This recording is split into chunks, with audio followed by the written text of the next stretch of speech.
IUCN. She's gonna, okay, perfect. So now we're recording. Thank you, Emma.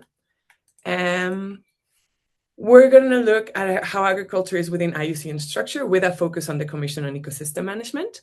Then we're gonna have Pascal Bonsom. She's the head of IUCN's Food and Agriculture Systems Program.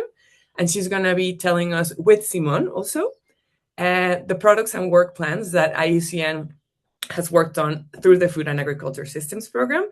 And finally, Elodie is going to tell us about how all these things that are happening in headquarters, how can they be taken to a more regional level and produce regional outcomes. This would be really good for all of you who are from different regions. Elodie is going to present what's happening in the Euro region, but these are lesson learns and examples that can be used in any other region. And as we go on, I'd like you, all of you participants, if you can join the Menti. The Menti has a few questions of things we'd like to know from you. So it'd be really great if you can go in, you can use the QR code, or you can go on the Menti's websites with this code and share your thoughts with us as we go along. So anyways, that's enough from my side. And now I'd like to give Liette the microphone for the first part of our webinar today. Please, Liette, go ahead. Thank you very much. If you can stop sharing so I can share my... Okay. Okay.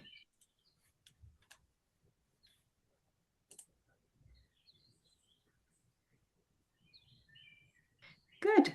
So thank you very much, Vanya. As you know, Vanya is the lead of the Agroecosystems Specialist Group at the Commission on Ecosystem Management.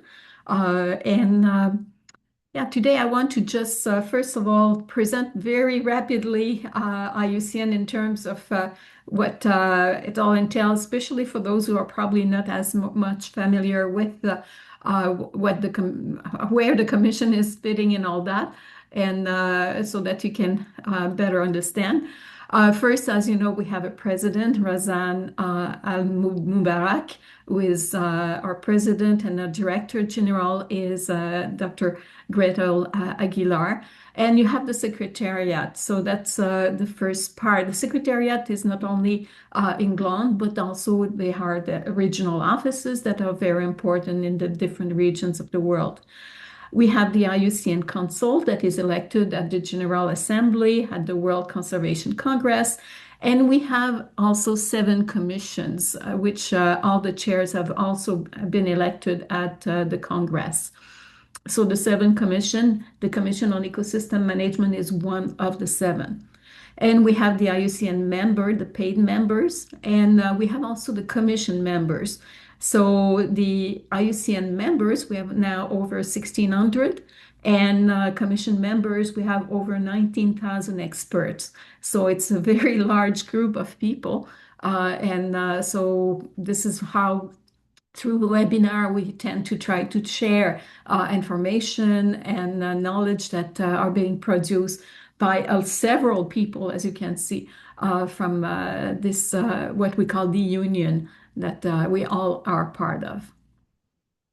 Just very quickly, just the structure in terms of how it's organized at the Secretariat, and we commissions are connecting with many people here at different times, and you'll hear about the Secretariat in a few minutes because they have different roles to play and are contributing all together for the union.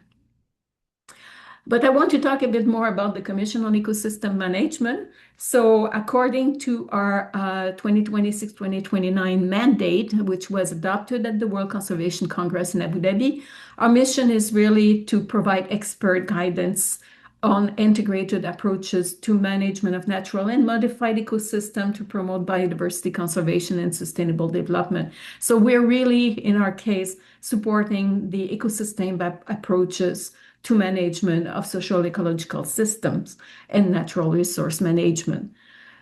And our objective is really to promote the adoption and provide guidance for the ecosystem approaches, as well for the landscapes and the seascapes, and really enhance resilience of and or transform ecosystem as deemed necessary to address the global challenges. And global challenges include, as you can imagine, biodiversity loss, but also climate change, pollution, and others. So it's a very complex system. It's very well defined in the IUCN program that you can see online. We have three main focuses in our case. The first is knowledge products that we're preparing, and that can include the assessment of risk, like the red list of ecosystem, but also in terms of restoration, sustainable use of ecosystem. And as you can imagine, the major other tool is nature-based solutions. But we have other tools that are either already developed, getting developed, or in the process of being developed as well. So it's depending on the different groups and the needs of the union in general and the world related to how to address all these challenges that we have to deal with. We do advice, guidance, and tools, and this is to provide to, but also from indigenous knowledge and local communities where appropriate to enable management, restoration, conservation, sustainable use, and especially to address local needs and foster well-being. And finally, we have science-based authoritative advice and guidance. And this is really to make it possible for policymakers and implementing authorities to have information so that it can help in decision making and different activities of governance, management, restoration, sustainable use of ecosystems. The priorities according to our mandate has been the ecosystem risk assessment. So this is mainly the red list of ecosystem as well as the global typology, but it's also related now to also the green status that is being developed right now. We have also ecosystem restoration and reversing land degradation. This is also to address as you can imagine, the UN Decade on Ecosystem Restoration, as well as Target 3 of the Kunming-Montreal Global Biodiversity Framework. The other one that we have has an important component is nature-based solution. CEM has been involved since the beginning of the discussion of the idea floating around the tools of nature-based solution. So we have a group taking care of that, and also our link to the International Standard Committee at IUCN, where we have also the global standards. We have the ecosystem governance group, which is now moving towards the principle of ecosystem governance, since we have already completed the book recently in March. Nature and Global Change Nexus is our new component that was related before to biodiversity and climate change policy and practice. So really connecting also with IPES in terms of the nexus assessment. And finally, health and ecosystem management, because that relates more to One Health and how do we better understand human health versus ecosystem health together in terms of management. Our team, it's a network of around 2,300 members. 25% are young professionals. They are from around the globe, and we invite anyone who is not yet a member of CEM to become a member. We have diverse groups. In fact, we have 30 technical groups going from specialists to thematic groups. And so you can be involved in different groups depending on your expertise and your interests. And that means diversity for us in terms of experience, discipline, culture, languages, age, and gender. So we're trying to be as inclusive as possible. This is the steering committee for 2026-2029. It's a small committee, but it's because we have more kind of a developing structure where we have our different large regions, so the 6 regions of the world. But within it, we have what we call regional leads for the sub-regions. And within each region, sub-region, we have also national focal points. So this way we connect as much as possible with the different components that we have at the full global level. Our executive officer is Andrea Ebert, who is also at Brock with me here in Canada. Our structure is for the Commission on Ecosystem Management. I'm the chair. We have an executive officer. We have a deputy chair, which is Tatiana, who is from Mexico, and the steering committee. But as I said, we have the regional leads with the national focal points, but we have also the thematic groups, the specialist group, the task forces, and within each of them, they have a co-lead. In many cases now, they have two co-leads, one that is also a young professional, and we should say that pretty close to 40% of our groups now have co-leads that are young professionals, and they have a core group. So the core group is representing, again, the different regions of the world, so to make sure that we have everything connected together. CEM has been involved in agriculture and agroecosystem in different ways, especially, I would say, in the past 8-10 years, in part because of our interest in how agroecosystem are influencing quite a lot the biodiversity from land degradation, especially when we have clear cutting to be able to produce a new agroecosystem, but also gradually the intensification of agriculture leading in many cases to even getting more monoculture, but also land degradation. And when we get abandonment of these lands, how is it going to work in terms of returning to a more natural environment? So as you can imagine, that means that the Agroecosystem Specialist Group is not isolated from many of the other thematic and technical groups that we have, that is nature-based solution, rewilding, restoration, etc. At the World Conservation Congress in Abu Dhabi last year, 144 resolutions were adopted. 69 of them are asking commissions. And the one that we are talking the most for us here is Resolution 002, which is accelerating action in need for nature positive, sustainable agriculture and food system. But I should say there are a few other resolutions that are also on agriculture, one, for example, on hedgerows. So this is very important for us, how to develop a better understanding of how to enhance biodiversity in agroecosystem. So I'm looking forward, in fact, for this new step, and I'll leave Vanya to move to the next person. Thanks. Thank you so much, Liette. So hello to everyone that has just joined us. I'm your host. I'm Vanya Olmos-Lau. I am the lead of the Agroecosystems Specialist Group in the Commission of Ecosystem Management. So now we've seen how the commissions work on agriculture, focus particularly on the Commission on Ecosystem Management. And now we're going to move on to the work being done in the IUCN Secretariat. So now I'd like to give the microphone to Pascal Bonsom. She's the global head of the Food and Agriculture Systems within the IUCN Secretariat. And she's going to show us what they've been working on the past years and some of the plans for the future. So Pascal, please go ahead.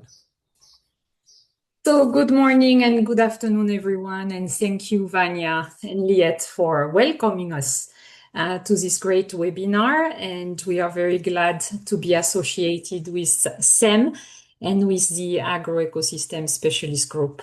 So I have a lot of slides. So please, Vanya, give me a hint if I am going too long. I have also Simon with me to present some of the tools. So let's start. So as Liette mentioned, we had, and I don't know why, I cannot move the slides. Let me check. Okay, now it's moving. So as Liette mentioned, during the Abu Dhabi Congress last year, we got the 002 resolution approved, but what was approved too was the 20 years strategic vision of IUCN and the new 2026-2029 program. And as part of it, the transformation of food and agricultural systems is actually one of 8 transformations that have newly joined, let's say, the things that IUCN will be doing in the next 20 years.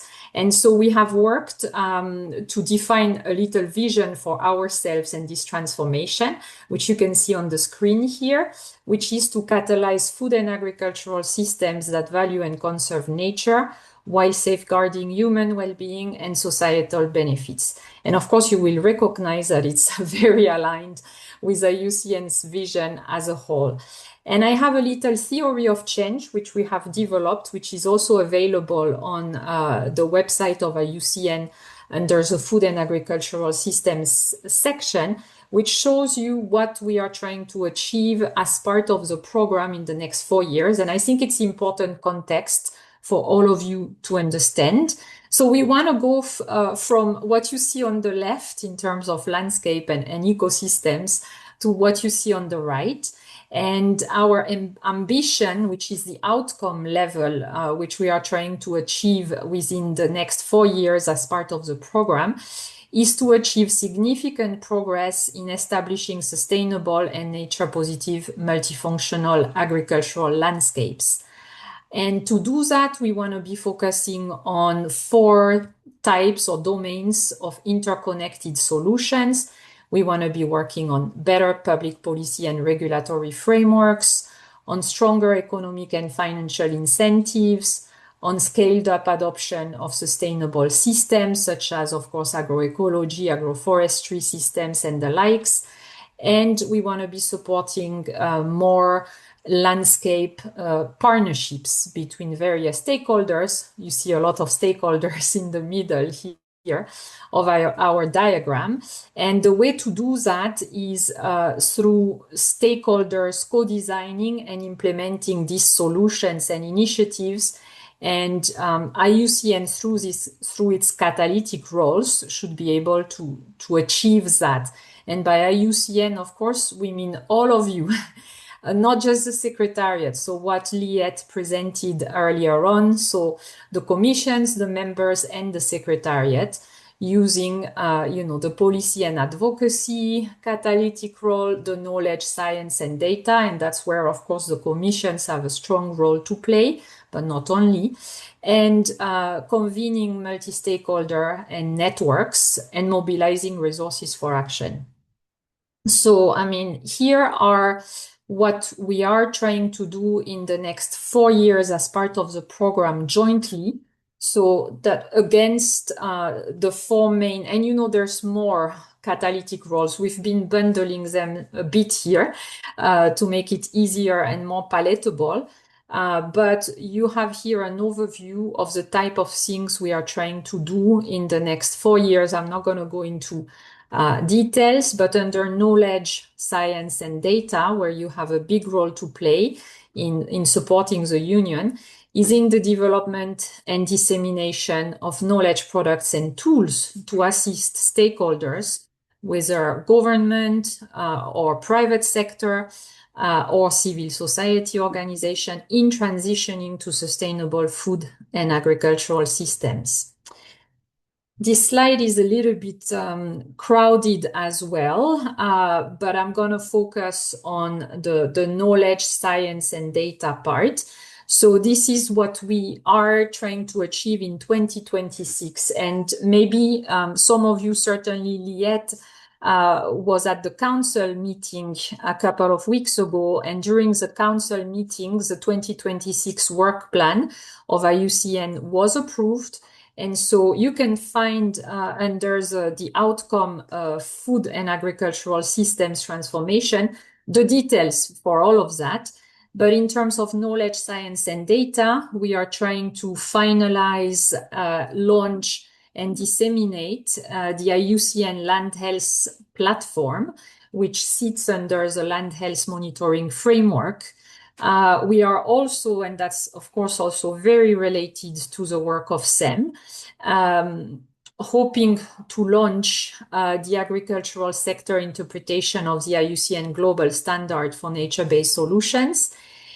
We have already launched a regenerative agriculture under the Regen 10 initiative outcomes-based framework. And we will be testing with you, and there will be outreach for that on the regenerative agriculture narrative. And then there will be also an advanced academic course on sustainable agriculture an advanced course, because there is already one existing since last year on sustainable agriculture and conservation. And then as part of the 002 resolution, we actually have two exciting things coming up, which is the creation of a cross-commission working group on food and agricultural systems and biodiversity, and a commission expert group on soil biodiversity.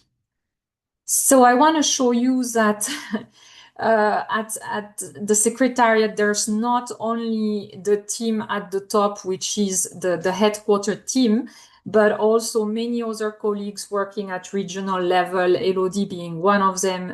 She will be presenting to you the great work they're doing in Europe right after me. But you can see here some of the faces, maybe you know some of them, that are delivering on this program and work plan for this year and the next 4 years. I also wanted to show you the portfolio of projects that the Secretariat is dealing with, aligned with food and agricultural systems. You can see that there is a lot going on in East and Southern Africa, but also where Vanya is sitting in the Ormac region. So this is the region for Mesoamerica, Mexico, and Caribbean, and also in Asia. And so I'm not going to go into any details, but just to show you that we have categorized all of these projects and try to see where was the entry points for working on food and ag systems at IUCN. And a lot of it is related to landscape management, to climate change adaptation, ecosystem restoration. I'm sure you're not surprised. I also wanted to give you a sense of the portfolio of projects sitting in the team that we have at headquarters. At the moment, we are working a lot through collaborations or coalition. So, for instance, the Forest and Farm Facility with FAO, with IIED and AgriCord, or the Regen 10 initiative with the World Business Council for Sustainable Development, which is also a member of IUCN, and the World Farmer Organization, and many other groups like the 1,000 landscapes for 1 billion people, with many IUCN members in it. And in the pipeline, we have second phases or third phases of this coalition's work, as well as the France-IUCN partnership next phase, which hopefully should kick off soon. And also we have been working quite a lot with the private sector in the past, and are pursuing pipelines in working with the private sector at landscape level. I'm now going to go quickly into what we do or what we have achieved in the past through our portfolio. And in the portfolio, there's many things that have finished very recently. So that's why many of the things you see here are from projects that are no longer in the portfolio because they have finished earlier this year or last year. But we have been working a lot at the policy level, and this at national, regional, and global level through an approach which we call common ground dialogues, which is really about gaining a common ground between the, let's say, the conservation, environmental community and the agriculture community. So you can see some of the examples, and feel free to go to our website and you will find these blogs. You can click on them and read more. On policy and advocacy, we have been also quite engaged at the level of the Rio Conventions. This year we have another Rio Trio coming, so we hope to be mainstreaming and disseminating some of our key messages on the nexus between agriculture or food security, obviously, but also nature and climate and land degradation. Here are many of the knowledge products that were published in the last, let's say, actually 5-6 years. Some of them date from 2020, 2021. This is a non-exhaustive list, but we thought that some of these would be of interest to you.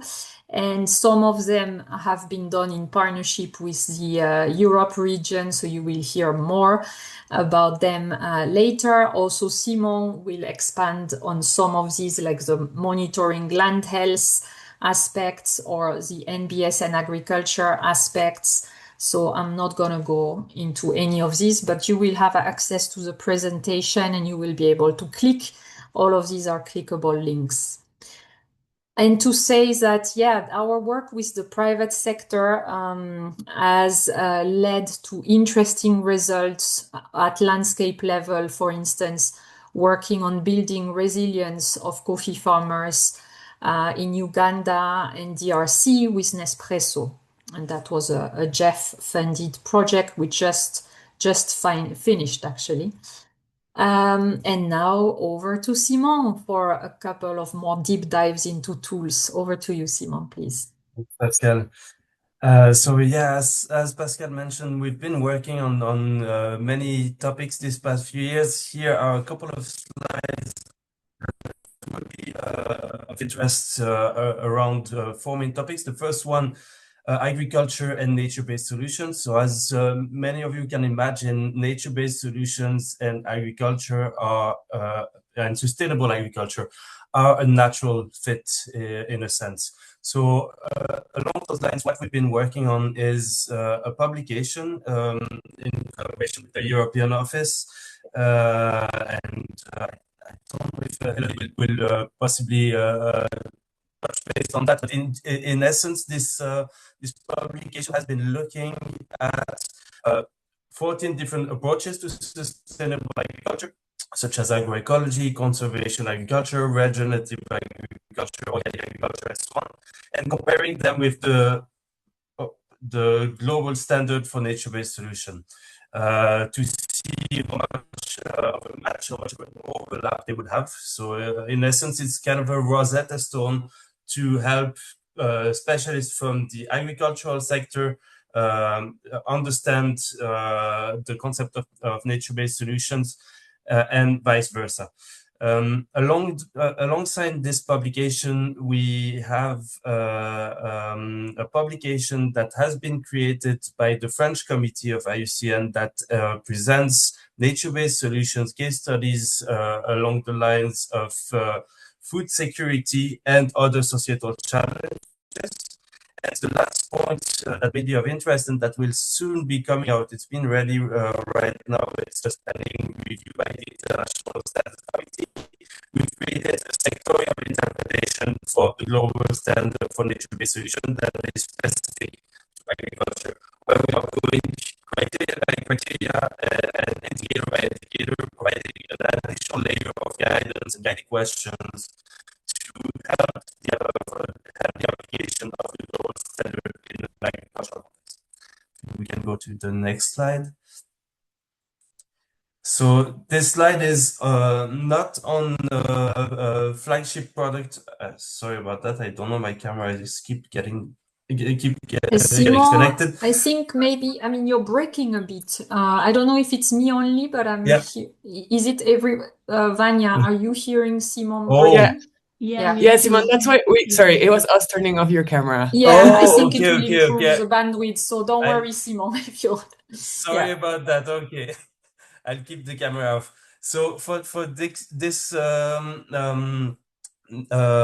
next slide, it's not a flagship product that IUCN was already known for. It's one that has been developed specifically for monitoring land health in agricultural landscapes. We realized that there were a lot of valuable tools already existing, but very few that were really helping us to get a full sense of the state of land health in agricultural landscapes. And for that, we really organized our thinking around functional biodiversity as relevant for getting a sense of how healthy those agricultural ecosystems can be. So we are, for that, looking at 4 different levels: at the field level, at the farm level, at the landscape level, and at the national levels. And in essence, we are using functional biodiversity for this monitoring. So at the field level, we are focusing mainly on below ground biodiversity, such as earthworm for nutrient cycling and soil fertility, mycorrhizal fungi for the indication on the capacity for water retention of the soils. At the farm level, we are looking mostly at above ground biodiversity, such as wild bees and butterflies for pollination services, birds for the ability to fight against pests without having to rely on pesticides. And at the landscape level, we are mostly looking at landscape elements with a GIS approach, looking at hedgerows, ponds, rivers, and so on, providing the habitat for the type of biodiversity that is of interest for healthy agricultural landscapes. And finally, at the national levels, we are tying all of those monitoring efforts into reporting efforts along the lines of the Rio Conventions. So I think we can move to the next slides. One deeper foray into this biodiversity work is on the red list of threatened species. We've been working with the biodiversity assessment and knowledge team on completing the red list of threatened species for species that are really relevant in agricultural contexts. One key example is the efforts that have been done to expand the red list of threatened species in terms of coverage of soil-dependent species. So there's been efforts to actually agree upon a definition for soil species, as well as an effort to ramp up the coverage. So we are nearly reaching 10,000 soil species that have now been added to the red list. And we realize that there's still a lot of efforts to go down that road, but also a lot of appetite from various stakeholders and partners to help us going down that road. And we hope that many of you are also interested, in which case there will be possibilities to continue working on that on this work. And on the final slide, we have the work that we've been doing on agricultural landscapes and OECMs, more specifically exploring the potential that certain agricultural landscapes could have in being recognized as other effective area-based conservation measures. We know that around 38% of the global terrestrial area is covered by agriculture. And in this global area, we have many agricultural landscapes that are either rangelands or traditionally managed by indigenous communities, or using traditional or agroecological practices that could, on principle, be recognized along the same line and the same criteria that are being used for recognizing any type of OECM.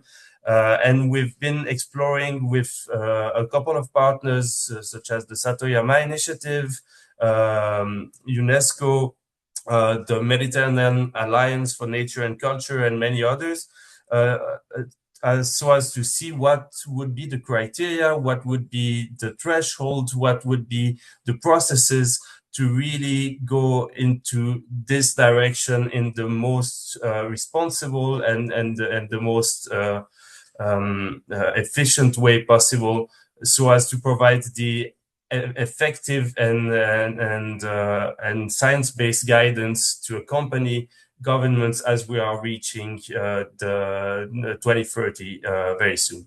So I think I'll stop here and pass the mic back to Pascal. Thank you very much, Simon, for this overview of some of the tools and approaches. So my final slide is really to start discussing with you later on, but to get you thinking about key entry points for collaboration with CEM and especially with this specialist group on agroecosystems. So Liette has mentioned resolution 002. We can put it in the chat also for you to look at in terms of the different asks to the Secretariat, commissions and members. But we believe that the cross-commission working group and the soil biodiversity expert group are things that, of course, we should be working together on.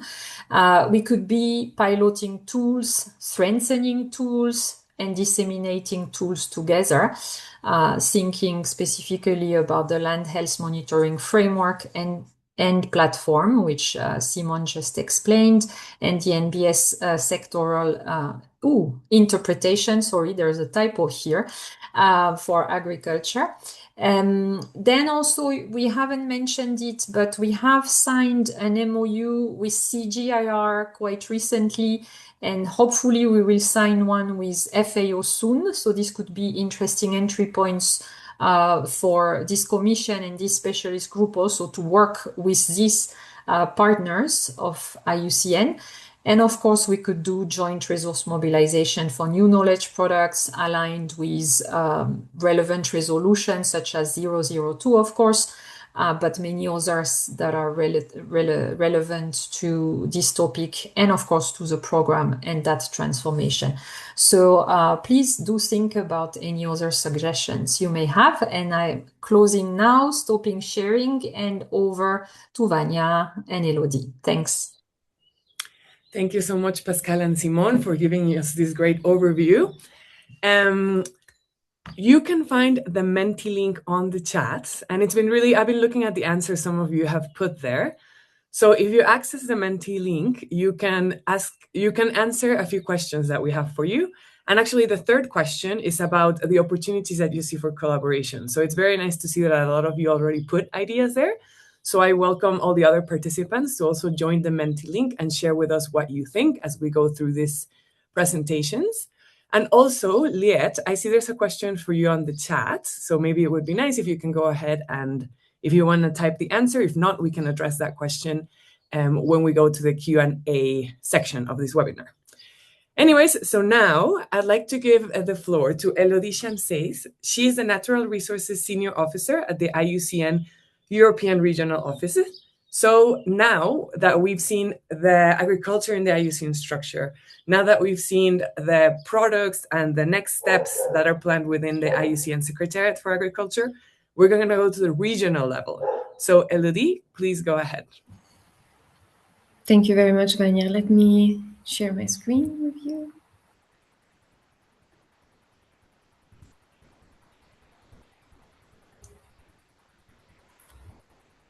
Okay, let me know if you're able to see it. Looks good, looks good. Perfect, great.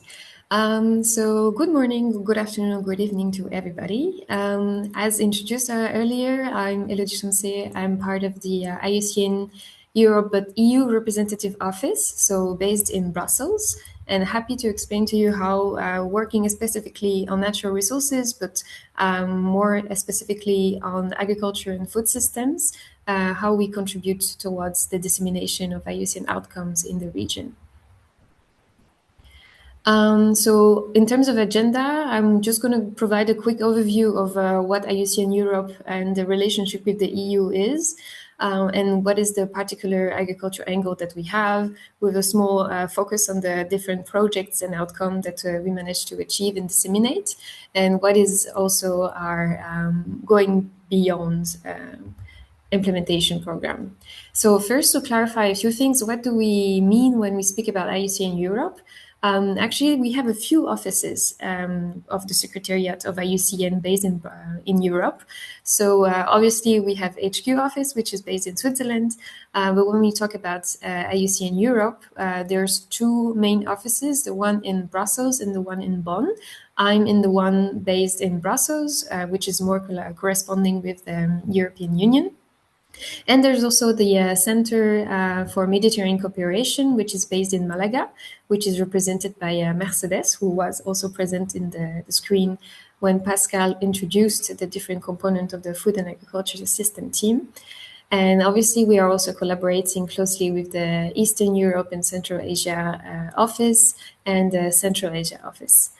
As you can see, the network of IUCN in Europe is quite vast, with not less than 37 countries and 429 members. It's actually the region with the most members for IUCN, so it represents quite a big opportunity in terms of collaboration.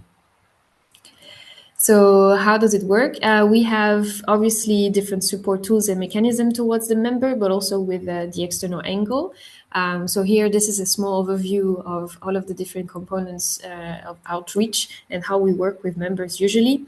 We have 14 officially recognized national committees that we engage also quite closely with. The most recent one in terms of collaboration have been the ones from the Netherlands or for France, just to give you an idea. And obviously, among the different topics that we engage on, we have the nature restoration, natural resources, so that would be my team and myself, biodiversity, memberships, communication, and nature-based solution. Most of the people here based in Brussels are also part of another commission. So we have some people that are actively engaged on WCPA, but we also have the ones on the World Commission on Environmental Law. And myself, I'm part of the Commission on Ecosystem Management.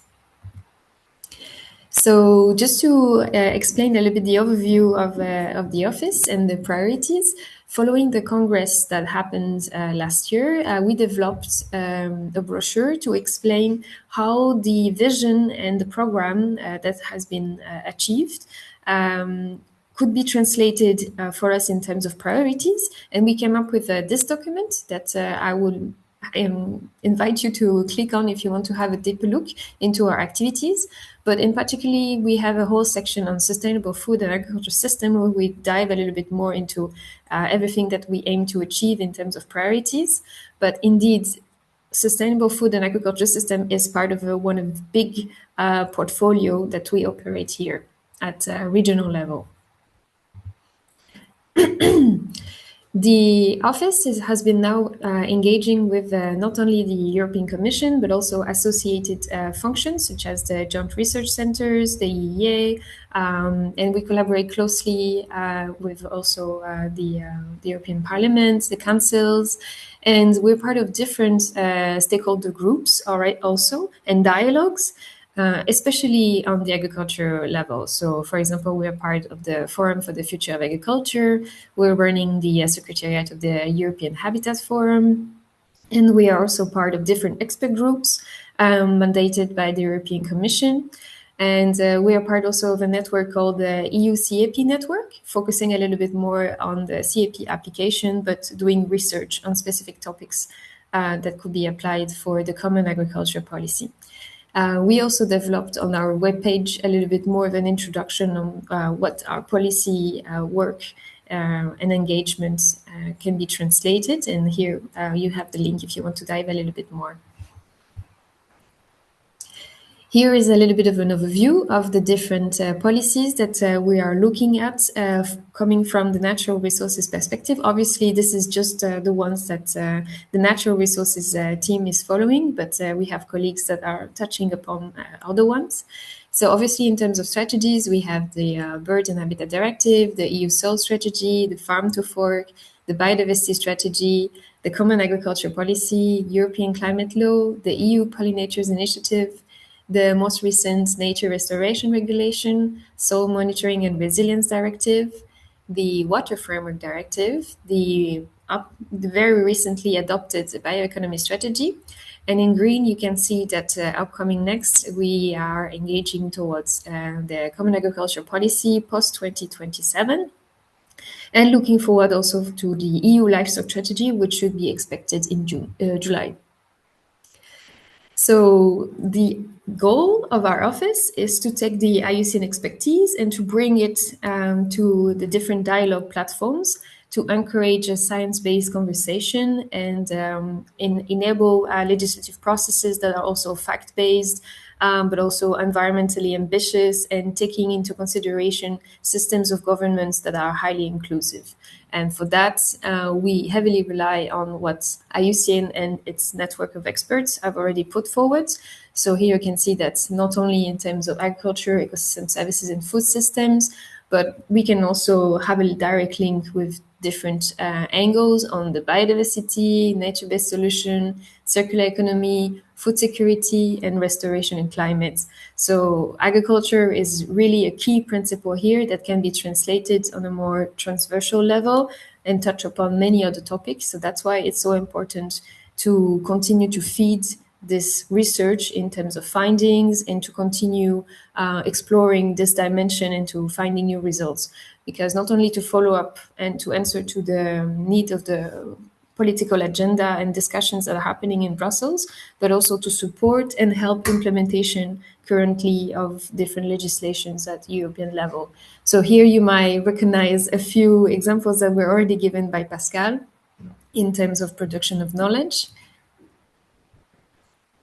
And so, as I was explaining, the Europe office is making the bridge between not only the expertise, the network, and the vision of IUCN, but also different European-funded projects, mostly through the Horizon program. So also IUCN contributing and participating to consortiums with different other actors in terms of science, and then also building this knowledge and to bring it accessible to policymakers through the different participation to expert groups, high-level discussions, and also to produce different policy briefs coming from these projects. And among the different topics that we touch upon, we have the food systems, soil biodiversity, pollinators, livestock, but we also do a lot of stakeholder engagement, and we're touching upon the restoration, nature restoration implementation. We already contributed and produced some of the products that you can see here on the slides.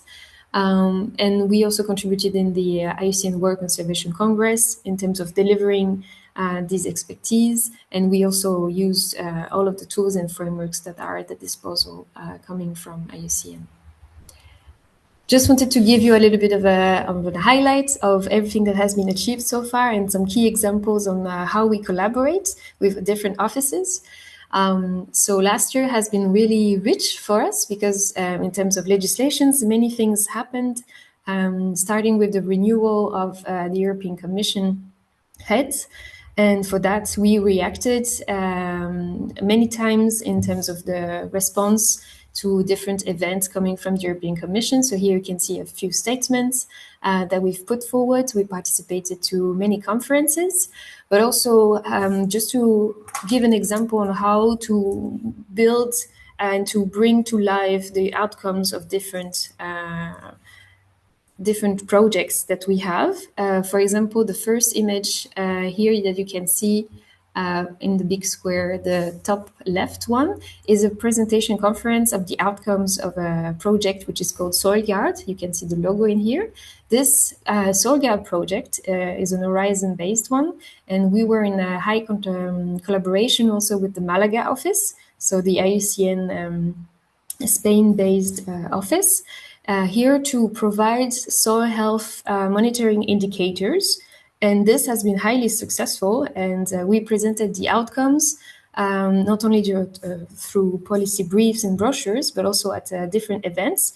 And at the same time, the European Commission was putting forward the Soil Monitoring and Resilience Directive, and they took into consideration this recommendation. We provided 4 soil health monitoring indicators that were taken into consideration for that, so that was a huge success. And now moving forward, this project has actually been recognized and awarded many times for its scientific impact. So we're really proud of this collaboration. Moving forward, we also put forward the work of IUCN in different events. Here you have a small illustration of the Mediterranean Green Week, for example. You have also the push for the publication of IUCN at the World Conservation Congress that you can see in the middle of the slides.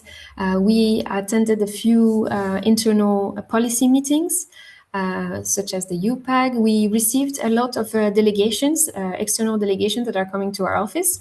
We had, for example, the Netherlands office, the team in charge of the CAP that came to visit us. So we also discussed with them. And here at the bottom right, you can see a Chinese official delegation that also came to visit us and discuss about different implications for agriculture and monitoring in general.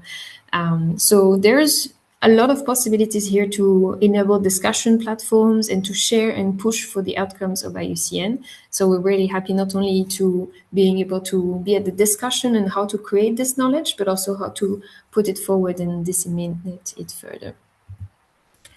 One of the key additional features of last year was the support of the restoration regulation implementation, and we helped different countries, especially France, Croatia, the Netherlands, and Poland, to design their national restoration plan. Actually, the project with France just ended, and so now at the bottom of the slide you can see the different outcomes that were enabled through the project.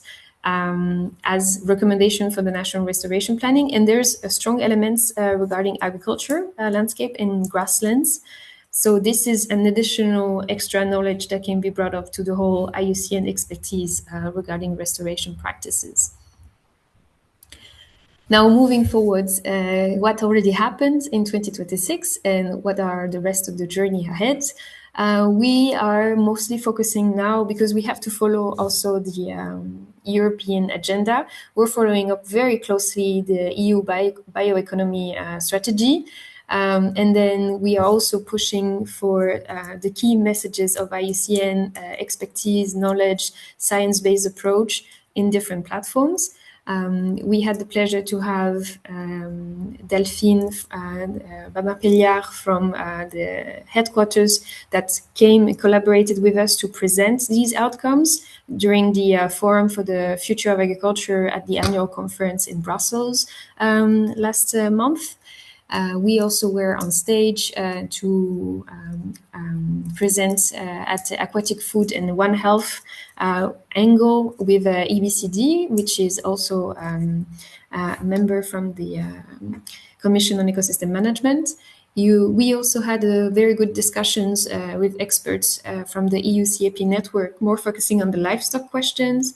And last week, we presented jointly also with the HQ office, the webinar on policy and legal enabling conditions for sustainable agriculture, which is another written report to present how agriculture can be enhanced with sustainability and more biodiversity components to secure food security in Europe.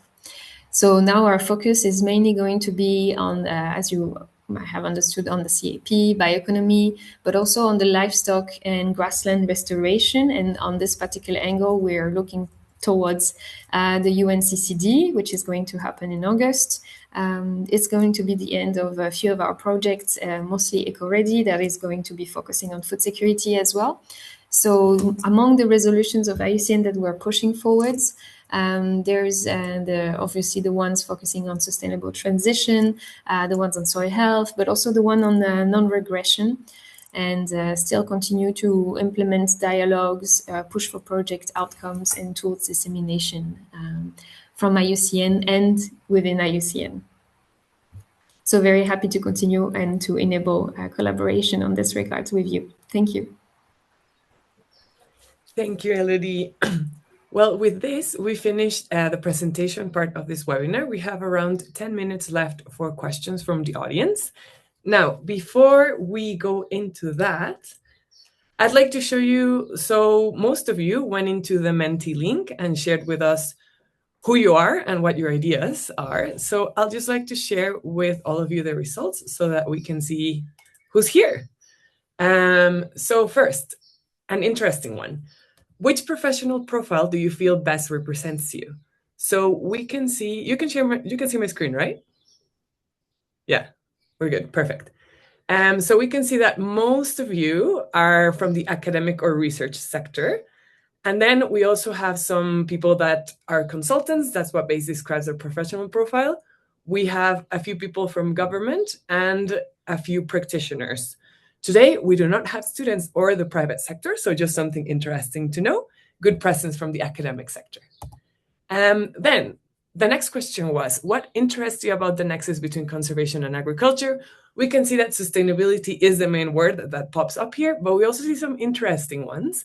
For example, the microbial conservation, we see it's there. Human health, something that Liette talked about. Land degradation, of course, and the role of gene banks. So some interesting concepts that come up about what people here are interested in this nexus. And the third question was about how would you like to collaborate with the projects and actions and ideas that you saw today? So we see that a lot of people want to share their experience. They want to share what they know. They have their own ideas. We also see quite a good amount of interest in the land health monitoring framework. So I think this is really good because it's a tool that a lot of effort has gone into, and we want to see how it looks on the ground. So nice to see that there is indeed a lot of interest, and also the link between IBES and the work that we saw today. And I would wrap it up on this. Yeah, so also here, one nice one, brainstorming on how to strengthen the scale and adoption of all these amazing ideas. So good to see all this motivation to work and get this on the ground and rolling. And now I'd like to go into the questions. So we have a few on the chat, and we have one in the Menti. So I'm going to go with the Menti one first, and then we can go to the chat, and then we can also see if you raise your hand and you have a question. So here is the first question. Are you interested in case studies? And the three of our speakers can, or the four speakers can go ahead. So are you interested in case studies?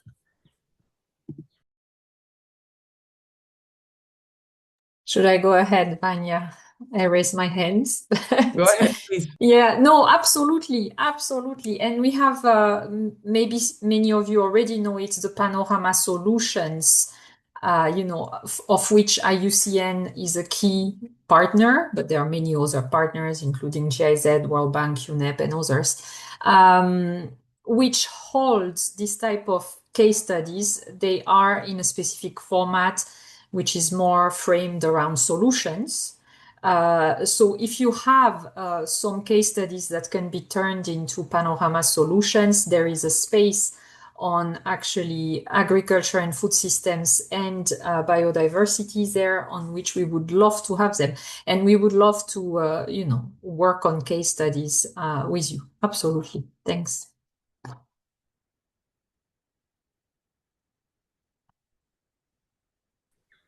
Great. There is another question on the chat that is about here. So the question just poses that there is a lot of challenges between agriculture and conservation efforts in Bangladesh. And it's a very broad question, so it would be nice to hear what do you think? And the question is, all these challenges, how can we overcome them? And maybe, Elodie, it would be great to hear, because you showed how all this work that has been done within IUCN, you've taken it to the regional level, and you can see regional outcomes. So maybe you could share how a specific country or how other regions can emulate what has been done in Europe. Yes, on this particular perspective, it's because we're also enabling implementation of a specific legislation. And for that, we have a few good examples in terms of how to create stakeholder consultation, implementation dialogues, and to facilitate the implementation of IUCN standards, tools, and practices at a more national level. And for that, we have an excellent collaboration scheme already with our national committee. So, for example, when I introduced the outcomes that were made for the National Restoration Plan for France, we collaborated very closely with the French National Committee, and they were actually one of the key drivers also from the project perspective. So on this angle, we are very much open to collaborate at national level with a very extensive set of stakeholders.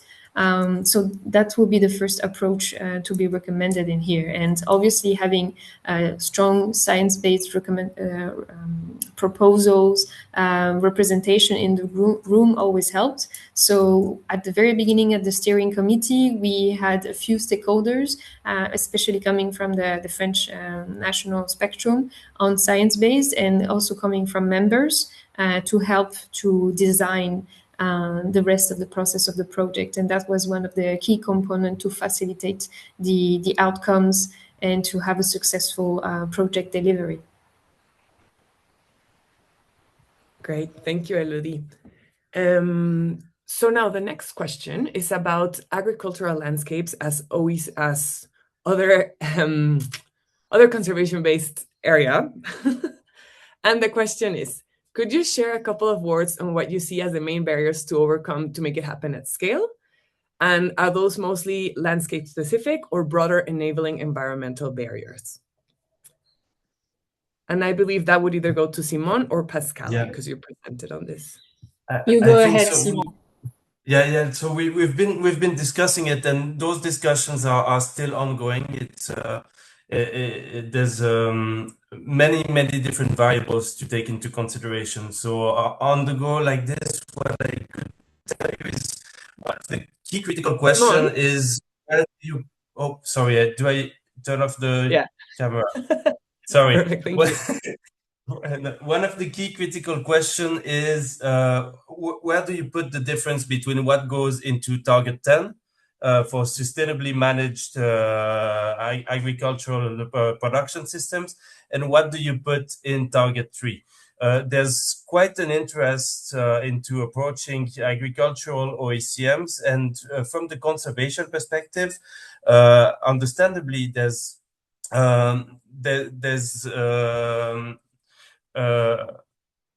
some carefulness in the way it needs to be approached. In a sense, you need to make sure that every criteria for OECM recognition, whichever the type of OECM we would talk about, is actually recognized. And one other things that a couple of other things that would be in actually enhancing the rate at which OECM recognition could be moving is to look at capacity strengthening for the communities that would be interested in having their landscape being recognized as an OECM. There's also the question of what is it in what do the community find in the process of being recognized as an OECM. It's quite resource and time intensive. So the exploration of payment for ecosystem services, for example, or any other type of state support, or, the possibility to get an official label through the green list, or, for example, for, sustainably produced products to actually support the process of being recognized is something that would be needed. And maybe I will stop with a last point on the fact that we are, and this is why we are engaged in this process, we are in need of actual generally agreed guidance on how do you approach the recognition of agricultural OECM. And for that, we've been exploring potential agricultural OECMs to present as case studies, and as well as guidance note on how you would approach it step by step, so that it could be adapted by various governments and various stakeholders in the specific area. At the moment, there's a little bit of a lack of that we are trying to remedy.